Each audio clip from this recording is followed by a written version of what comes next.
Hi hello Jaya TV நேயர்களுக்கு வணக்கம். சுவையும் ஆரோக்கியமும் நிறைந்த கமகம சமையல்ல இன்னைக்கு நம்ம பார்க்க போறது மாம்பழ மோர் குழம்பு.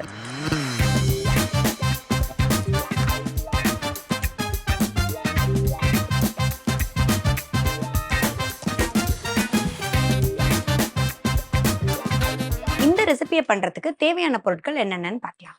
மாம்பழ மோர் குழம்பு செய்ய தேவையான பொருட்கள்: மாம்பழம் 1, மிளகாய் தூள் 1 டீஸ்பூன், மஞ்சள் தூள் 1/2 டீஸ்பூன், வெல்லம் 1 டீஸ்பூன், கறிவேப்பிலை சிறிதளவு, தேங்காய் திருவல் 1/2 கப், கடுகு 1/2 டீஸ்பூன், சின்ன வெங்காயம் 1 கைப்பிடி, பச்சை மிளகாய் 4, ஜீரகம் 1 டீஸ்பூன், தயிர் 1 கப், உப்பு தேவையான அளவு, எண்ணெய் தேவையான அளவு.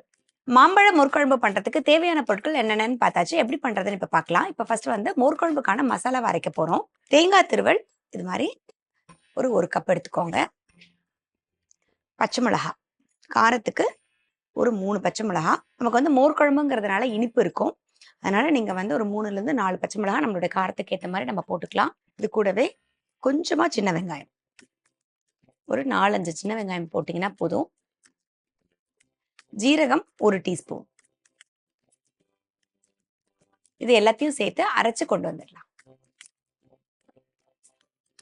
மோர் குழம்புக்கான மசாலா பார்த்தீங்கன்னா இப்போ அரைச்சு கொண்டு வந்தாச்சு. அடுத்து நம்ம மோர் குழம்பு ரெடி பண்ணிடலாம்.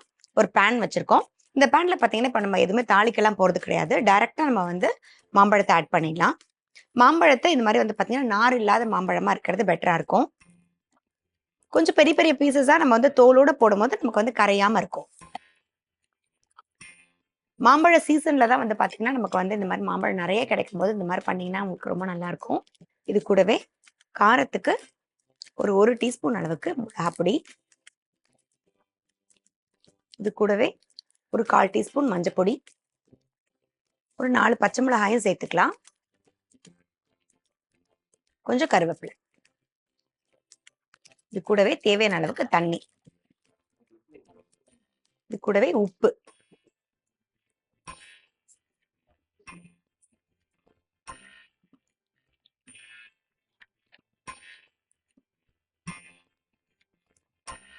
ஒரு 1 டீஸ்பூன் அளவுக்கு வெல்லம் சேர்க்கிறோம். இந்த வெல்லம் வந்து பார்த்தீங்கன்னா ஆல்ரெடி நம்மளுடைய மாம்பழம் வந்து பார்த்தீங்கன்னா கொஞ்சம் இனிப்பு இருக்கும். இருந்தாலும் நமக்கு வந்து ஒரு வேளை கொஞ்சம் புளிப்பு தட்டுச்சுன்னா அது வந்து அதை சரி பண்ணிடும். மூடி போட்டு ஒரு 5 நிமிஷம் வேக விடலாம். இப்போ பார்த்தீங்கன்னா நம்ம வந்து மாம்பழத்துல நம்ம வந்து மசாலாலாம் சேர்த்து வேக வச்சிருந்தோம். ஒரு 10 நிமிஷம் நமக்கு நல்லா கொதி வந்துருச்சு. மாம்பழமும் பார்த்தீங்கன்னா நல்லா வெந்துருச்சு. நமக்கு இந்த மசாலாவுடைய பச்சை வாசமும் போயிடுச்சு. இதுல நம்ம அரைச்சு வச்சிருக்க மசாலாவை ஆட் பண்ணிடலாம்.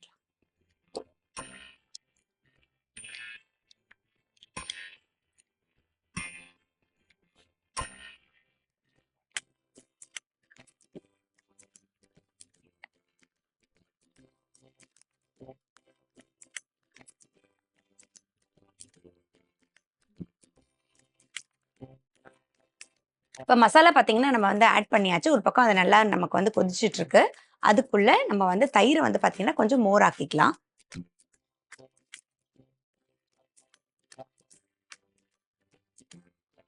நீங்க மிக்சிலேயே வந்து ஒரு ஓட்டி கூட நீங்க வந்து ஊத்திக்கலாம். அப்படி இல்லாட்டி இந்த மாதிரி லைட்டா நீங்க வந்து சிலுப்பிட்டு கூட நீங்க வந்து ஊத்திக்கலாம்.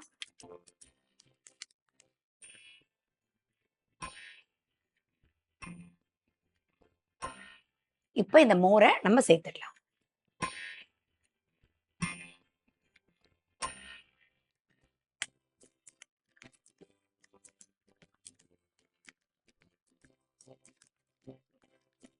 மோர் சேர்த்ததுக்கு அப்புறம் நமக்கு ரொம்ப நேரம் கொதிக்க வேண்டாம். நம்ம உடனேவே நம்ம வந்து தாளிப்பு சேர்த்துடலாம்.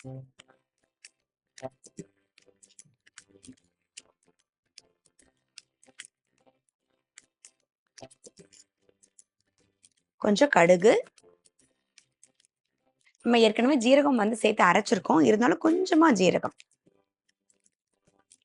ஒரு பச்சை மிளகாய் சேர்த்துக்கலாம். கொஞ்சமா சின்ன வெங்காயம்,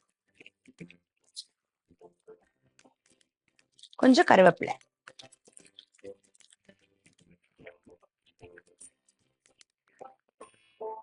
இப்ப இதுல ஆஃப் பண்றதுக்கு முன்னாடி கொஞ்சமா மிளகாத்தூள்,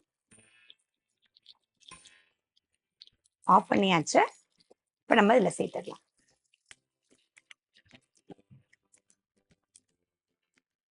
இப்போ நம்ம பண்ணிட்டு இருந்த மாம்பழ மோர்க்குழம்பு பார்த்தீங்கன்னா சூப்பராக ரெடி ஆயிடுச்சுங்க. இதை மிக்ஸ் பண்ணிட்டு நம்ம சர்வ் பண்ணிடலாம்.